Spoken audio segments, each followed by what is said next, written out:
What? Natalo yung strongest army ko. Kasi naman di ako nakapanood ng laban kanina. Kasi niligtas mo ko. Well, okay lang yun. Kaya mo bumawi eh. Hindi pa ata ako nagpapasalamat sa'yo. Salamat eh. Wala yun. Okay na yun. Yung video mo, nabura ko na nga pala. And, believe me, hindi ako nag-post ng picture mo. Kaya sana hindi ka nagalit sa akin. Kasi wala naman talaga ako atras sa'yo. And, sinave kita kanina kaya natalo yung army ko. Sige na nga. I'm Zach nga pala. In case you don't know. Sino bang hindi makakilala sa'yo? Ang heartthrob kuno. Oh, ba't may kuno pa? Maricel Reyes nga po. I know this smile. This color.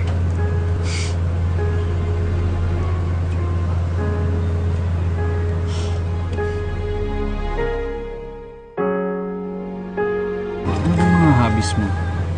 Obviously, hilig kang mag-aral. And hindi mo gustong sumasayaw. In fact, ayaw mo na sumasayaw eh. Nangangasar ka ba? Eh, ikaw nga eh. Hilig mong manginis at magyabang. Uy, akala ko ba okay na tayo? Tsaka cute naman yung video mo. Pero alam mo, pag tinitingnan kita ngayon, parang hindi ikaw yung shaking girl na nahuli ko. Palagi kasing sinasabi sa akin ng mama ko, huwag masaya. Shake, shake, shake. Pag may problema, shake lang din. Pero hindi lahat ng bagay nakukuha sa Kembot.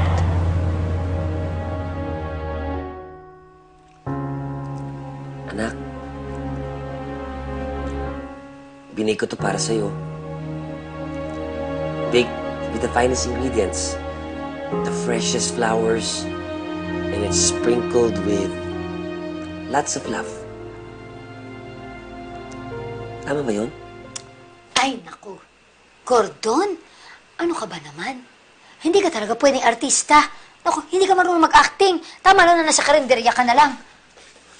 Mabuti na lang, nandito ako kaibigan mo, ano? Pwede kitang i-guide dyan sa mga paarte-arte mo na yan. Kasi dapat, siyempre kapag ka nasa harapan ka ng anak mo, dapat yung sincere. Yung maramdaman niya talaga na nagsisisi ka doon sa nagawa mo. Ganito.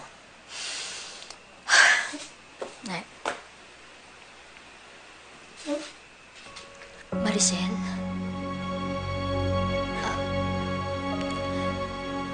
Anak? Ga? Ano kasi? Alam mo yung sinabi ko ba sa'yo na alam mo, ay, ambot! Nako, ang hirap naman pala kapag ka sa totohanan nga. Sabi sa'yo eh. Yung tatay mo, paano siya sa'yo? Anong klase siyang tao? Yung dad ko,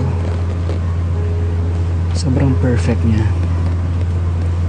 Perfect dad, perfect nan. Taas yung respeto ko sa kanya.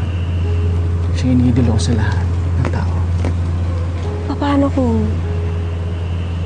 hindi mo siya nakilala? Kung halimbawa, inampun ka ng iba. No way. Kahit na sobrang loving at pait ng mga ibang dad na kilala ko, hindi ko ipagpapalit ang dad ko. Hindi ko matatanggap kung hindi ko nakilala o nakasama yung dad ko. At mga pala natanong.